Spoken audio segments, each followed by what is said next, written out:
বাংলাদেশের ভিতরে নেমেছে চাঁদাবাজির জন্য, তখন ওরা নেমেছে টেন্ডারবাজির জন্য, ওরা তখন নেমেছে স্টেশন দখল করার জন্য, ঘাট দখল করার জন্য। আমাদেরকে বাংলার জমি থেকে উৎখাত করতে হবে, বাংলাদেশকে স্বাধীন করতে হবে, সুন্দর পরিবেশ তৈরি করতে হবে। আমার আব্বাজান বলতেন ইসলাম জিনিসটা কি এটা আমরা দেখাতে পারলাম না এবং বুঝাতেও পারলাম না। এই দুঃখ নিয়ে আল্লাহ কুতুব চরমনার জমিনে ঘুরে আছে, হাফিজুর রহমাতুল্লাহ আলাইহি ঘুরে আছে এবং অসংখ্য বাংলাদেশের যারা নাকি এই অশান্তিকে দূর করার জন্য ইসলামের নীতি আদর্শ বাস্তবায়নের দাওয়াত দিয়েছে, তারা আফসোস নিয়ে কিন্তু দুনিয়া থেকে বিদায় নিয়ে কবরে চলে গেছে। তবে ইসলাম জিনিসটা কি, যেহেতু আমরা বাঙালি অনেকের নাকি বেশি দিনের কথা মনে থাকে না, কিন্তু 5ই আগস্ট 2024 এক বছর কিছুদিন হলো, এটা তো আমাদের অনেকটা মনে আছে, আছে না? আপনারা দেখেছেন জুলাই এবং 5ই আগস্ট পর্যন্ত এই দেশে আমাদের ভবিষ্যৎ প্রজন্ম উদীয়মান মেধাবী মেধাবী ছেলেগুলোকে, আলেম ওলামা হাফেজ, সাধারণ মানুষদেরকে ক্ষমতায় থাকার জন্য বিদেশিদের দালালি করার জন্য হাজার হাজার মায়ের কোল খালি করেছে।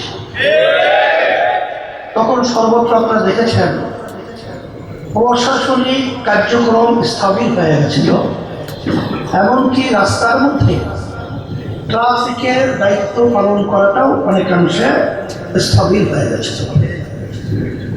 ইসলাম কি জিনিস এটা আমি বোঝাবার জন্য উদাহরণটা আমি টেনেছিলাম। তখন আপনারা দেখেছেন ইসলামী আন্দোলন বাংলাদেশ এবং তার সহযোগী সংগঠন সহ ওলামায়ে কেরাম এবং যারা ইসলামী নীতি আদর্শ লালন করে তারা তখন নেমেছিল সংখ্যালঘুদের জান মাল ইজ্জতের হেফাজতের দায়িত্ব।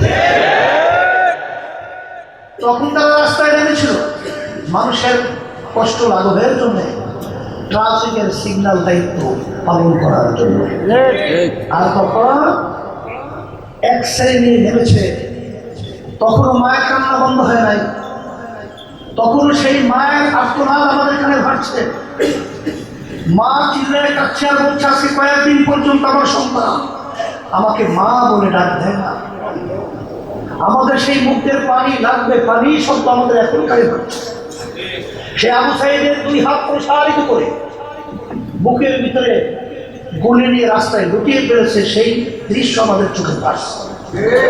আর তখন ওই স্বাচ্ছন্দ্যে সে কোরআন রাখা, তখন বাংলাদেশের ভিতরে নেমেছে চাঁদাবাজির জন্য, তখন ওরা নেমেছে টেন্ডারবাজির জন্য, ওরা তখন নেমেছে স্টেশন দখল করার জন্য, ঘাট দখল করার জন্য। আমাদেরকে বাংলার জমি থেকে উৎখাত করতে হবে, বাংলাদেশকে স্বাধীন করতে হবে, সুন্দর পরিবেশ তৈরি করতে হবে। এই হলো ইসলাম এবং ওদের নীতি আদর্শ। এখন আমার ভাইদেরকে বলবো, সম্মানিত ওলামায়ে কেরামদেরকে বলবো, 53 বছর হয়ে গেল, 54 বছর চলছে। যাদের মাধ্যমে দেশটা চলেছিল, এদের মাধ্যমে আমরা পেয়েছি তামাম দুনিয়ার মধ্যে 1বার 2বার নয় 5 বার চোরের দিক থেকে বিশ্বের ভিতরে আমাদেরকে কলঙ্কিত করছে। ফার্স্ট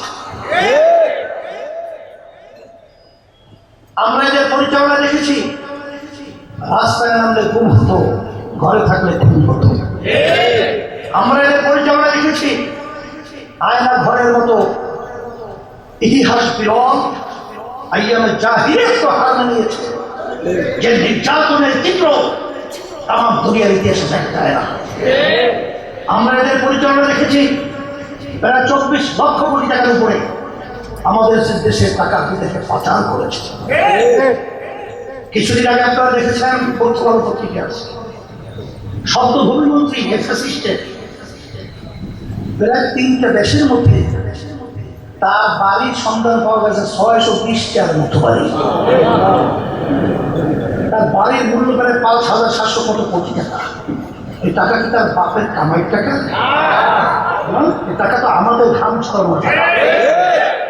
কোনো ক্ষমতার চেয়ারে বসে আমাদের দেশে টাকা বিদেশে পাচার করেছে।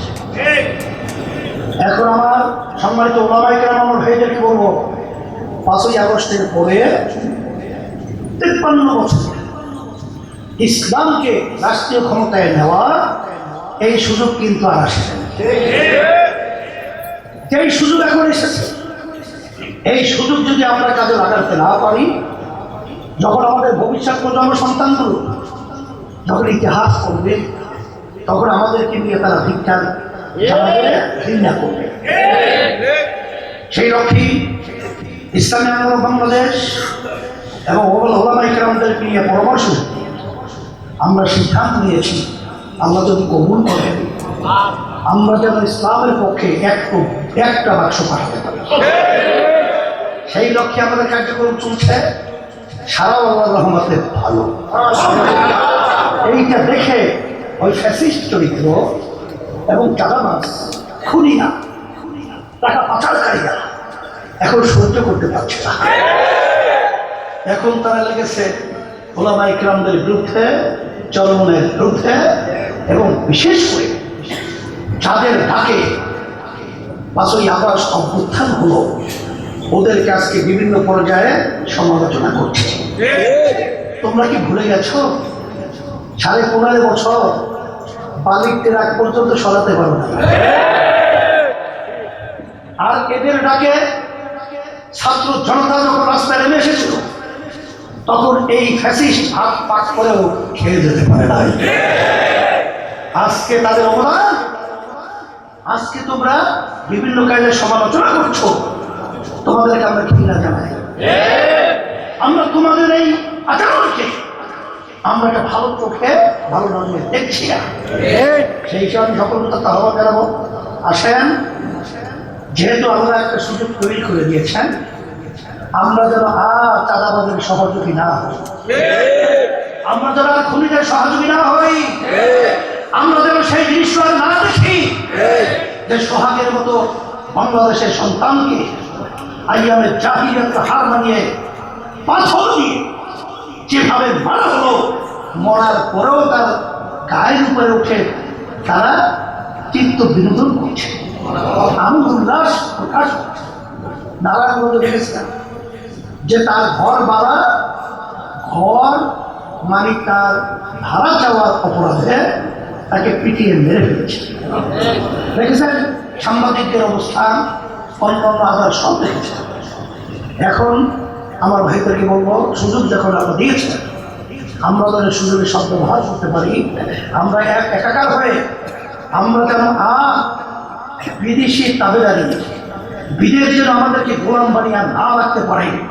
আমরা স্বাধীন দেশ হিসাবে আমাদের ইসলাম এবং দেশ মানবতার কল্যাণের পক্ষে আমরা যেন মাথা উঁচু করে দাঁড়িয়ে স্লোগান যদি চলতে পারি, তাইলে গ্রামের একটা কথা আছে, 1000 সর আর গৃহস্থের কিন্তু কেড়ে শব্দে আল্লাহ হুজুরে ভেঙে যাবে। সেই হিসাবে পিয়ার পদ্ধতি নির্বাচনের মাধ্যমে ফ্যাসিস্ট চরিত্র তৈরি হওয়ার সুযোগ থাকে না। এই জন্য পিয়ার পদ্ধতি নির্বাচন হতে হবে। পিয়ার সিস্টেম নির্বাচনের মাধ্যমে প্রতিটা ভোটারে তাদের মূল্যায়ন করা হবে। এই পিয়ার পদ্ধতির মাধ্যমে এলাকায় সন্ত্রাস, চাঁদাবাজ, গুন্ডা তৈরি হয় না, এবং সমস্ত দলের প্রতিনিধি সংসদে যাওয়ার সুযোগ থাকে। সেই হিসেবে বড় সংস্কারের মধ্যে বড় সংস্কার হলো নির্বাচন পদ্ধতি। কারণ আমরা নির্বাচন স্বাধীনতার পরে দেখেছি, জানা মতে একটা নির্বাচন চিরকাল ছাড়া হয়েছে, 2-1টা ছাড়া, তাও আবার স্থিরকাল চুপি, আবার খোকার চুপি, সে কথাও তো আসছে। আর 15.5 বছর আমরা দেখেছি দিনের ভোট রাতে বাক্সে ঢুকিয়ে রাখছে, বিনা ভোটে দেওয়া শুরু করে এমপি সংসদে চলে গেছে, এগুলো আমরা দেখেছি। সেই হিসাবে বড় সংস্কার হলো নির্বাচন পদ্ধতি সংস্কার। এরপরে দৃশ্যমান বিচার, কারণ যদি এই সরকার এই বিচার দৃশ্যটা না করতে পারে, অন্য যারা আসবে তখন তারা এই পরিবেশ পাবে আর বিচার করবে। এটা কিন্তু গ্রাম্য কথা আছে, গুণে বাণী। এই জন্য এই বিচার দৃশ্যমান হতে হবে। আর আমরা কি বলেছিলাম, সংস্কার এবং বিচার দৃশ্যমান আর নির্বাচন হতে হবে পিয়ার পদ্ধতি। আমাদের সকলকে একাকার হয়ে ইসলাম দেশ মানবতার পক্ষে আজকে যারা আয়োজন করেছেন, আমি এত সুন্দর পরিবেশে আপনাদেরকে ধন্যবাদ জানাচ্ছি। আর সাংবাদিক বন্ধুদেরকে আমি ধন্যবাদ জানাই, প্রশাসনের নিয়োজিত যারা রয়েছেন। আমরা যেন সবাই একাকার হয়ে দেশের কল্যাণে কাজ করতে পারি, আমরা তৌফিক দান করেন। রব্বানা আতিনা ফিদ দুনিয়া হাসানাহ ওয়া ফিল আখিরাতি হাসানাহ ওয়া কিনা আযাবান নার।